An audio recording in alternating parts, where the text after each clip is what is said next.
और अब बात जम्मू कश्मीर की, जहां फिर से उठ रही आतंकी साजिशों को चकनाचूर किया जा रहा है। लेकिन राज्य में हाल में बनी नई सरकार के बाद से आतंकी वारदातों में जिस तरह से तेजी आई है, साथ ही इस बात का खुलासा भी हुआ कि एक बार फिर से पाकिस्तान घाटी में आतंकी वारदातों को अंजाम देने में जुटा हुआ है। देखिए रिपोर्ट।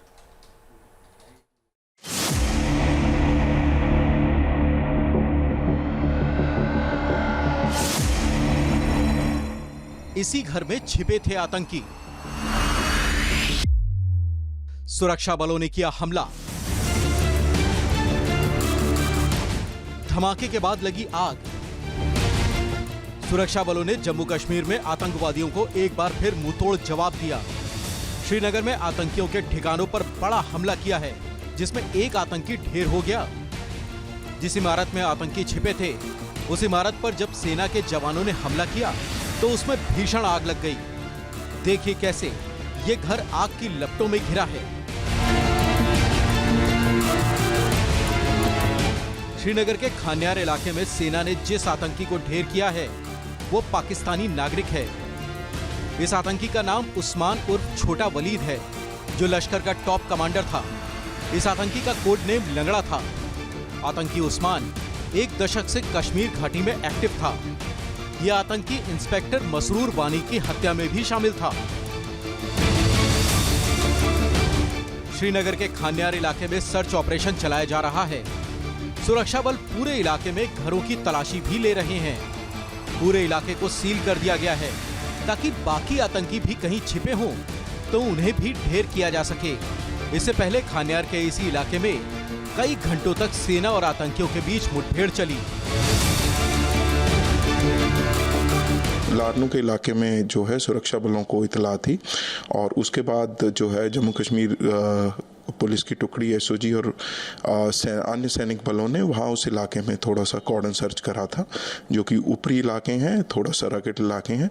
तो वहाँ पे कुछ जो आर्म्ड टेररिस्ट की मूवमेंट जो ऑब्जर्व हुई और उसके बाद एक ऑपरेशन शुरू हुआ। तो उसमें जो है दो मिलिटेंट्स जो हैं उनको हलाक किया गया। अब वो ऑपरेशन कंक्लूजन स्टेज पे आ रहा है। जम्मू कश्मीर में एक बार फिर आतंकियों ने फन उठाने की कोशिश की है, जिसे सुरक्षा बल एक एक करके कुचल रहे हैं। जम्मू कश्मीर में 3 जगहों पर आतंकियों की कब्र खोदी गई। 3 जगह एनकाउंटर हुए।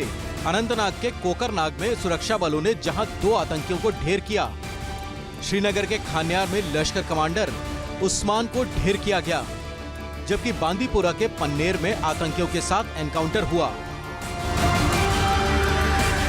खान्यार एनकाउंटर में 2 सीआरपीएफ के जवान और 2 पुलिसकर्मी भी घायल हुए। 15 सितंबर 2022 के बाद से आतंकियों के साथ ये पहला एनकाउंटर है। पहला एनकाउंटर श्रीनगर के खान्यार इलाके में हुआ, तो दूसरा अनंतनाग के अनंतनाग शांगस लारनू के जंगलों में शुरू हुआ। यहाँ 3 आतंकियों के छिपे होने की जानकारी होने के बाद जवानों ने सर्च ऑपरेशन चलाया। शांगस लारनू जंगल में हुए इस एनकाउंटर में सेना ने 2 आतंकियों को ढेर कर दिया। पहला आतंकी जाहिद रशीद था, जबकि दूसरा अरबाज अहमद मीर। दोनों आतंकियों को पाकिस्तान में ट्रेनिंग दी गई थी। हल्कन गली पे हमारे सतर्क जवानों ने टेररिस्ट का मूवमेंट नोटिस किया और जैसे ही टेररिस्ट पास आए उन्हें कवर में रहते हुए चैलेंज किया। टेररिस्ट ने अंधाधुंध फायर शुरू कर दिया और हमारे सतर्क जवानों ने बहुत ही बहादुरी और संयम से इस ऑपरेशन को अंजाम दिया और इसमें दोनों टेररिस्ट को मार गिराया। जिस तरह श्रीनगर के रिहायशी इलाकों में खौफ फैलाने की साजिश रची जा रही है, वो बॉर्डर पार से जारी दहशतगर्दी का इशारा है। लेकिन अब इस पर सियासत भी तेज हो गई है। जम्मू कश्मीर के पूर्व सीएम और नेशनल कॉन्फ्रेंस के अध्यक्ष फारूक अब्दुल्ला ने बढ़ते आतंकी हमलों पर कहा कि कहीं ये नई सरकार को अस्थिर करने की साजिश तो नहीं। इस बात में ये कहूँगा कि इसमें तहकीकात होनी चाहिए। हो कैसे रहा है, इसके बजाय कि इनको मारें, इनको पकड़ना चाहिए और पकड़ के हमें मालूम करना चाहिए कौन इनके पीछे। कोई ऐसी एजेंसी तो पीछे नहीं है जो उमर अब्दुल्ला को डिस्टेबलाइज करना चाहिए। फारूक अब्दुल्ला सवाल उठा रहे हैं, लेकिन हकीकत क्या है? ये जम्मू कश्मीर के पूर्व डीजीपी एसपी वैद्य ने साफ बता दिया।